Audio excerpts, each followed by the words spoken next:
So I'm going to reposition this window here because it got a little away from me. Alright, so this one here, I clicked on this shading. Oh, excuse me. So there's with edges showing. We're going to go to shading.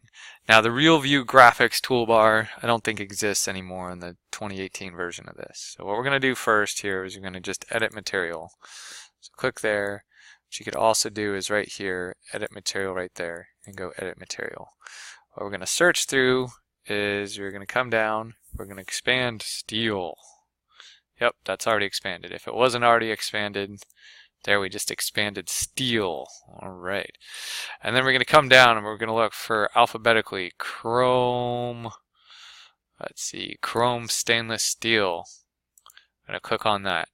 Now, by doing this, it's going to actually apply some cool properties to this part in the background, but we'll worry about that later. But if we go apply,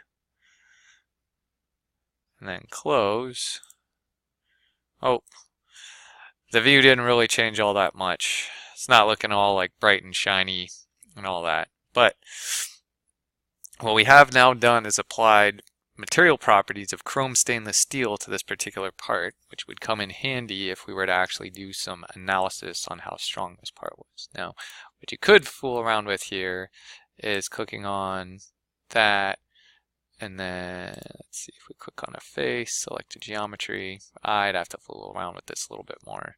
Reference required. Select reference onto which to apply the appearance. Well, we do probably the selected part, so click on that. One, and do I have a visibility here? I do chrome. Ooh, brushed chromium maybe. Ooh, see how that actually changes the color. Satin finished chrome. Complete cast. Yeah, it's not quite doing it, but you can definitely, when you know what you're doing and messing around with this a little bit more, you can make much more accurate or photorealistic, should I say, renderings of your part. Right now, just know you can do it.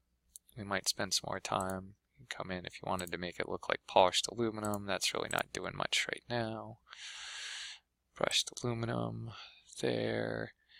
And then if we were to click on maybe view settings, ambient occlusion, oh well.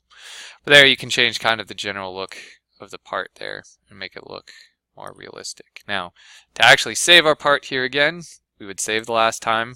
Click Save Once here to make sure that we save the native SolidWorks file.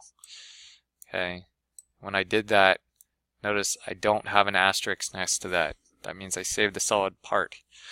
Now, to save it as a PDF that we can upload to Classroom, come down to File, Save As. We've got that there. 2:1, Mr. Foreman Period 0, solid part.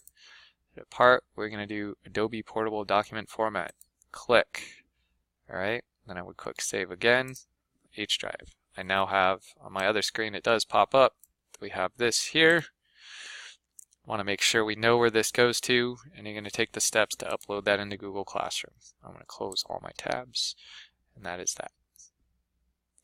So very good. We have modeled tutorial 1. Your part will look like this in the very end.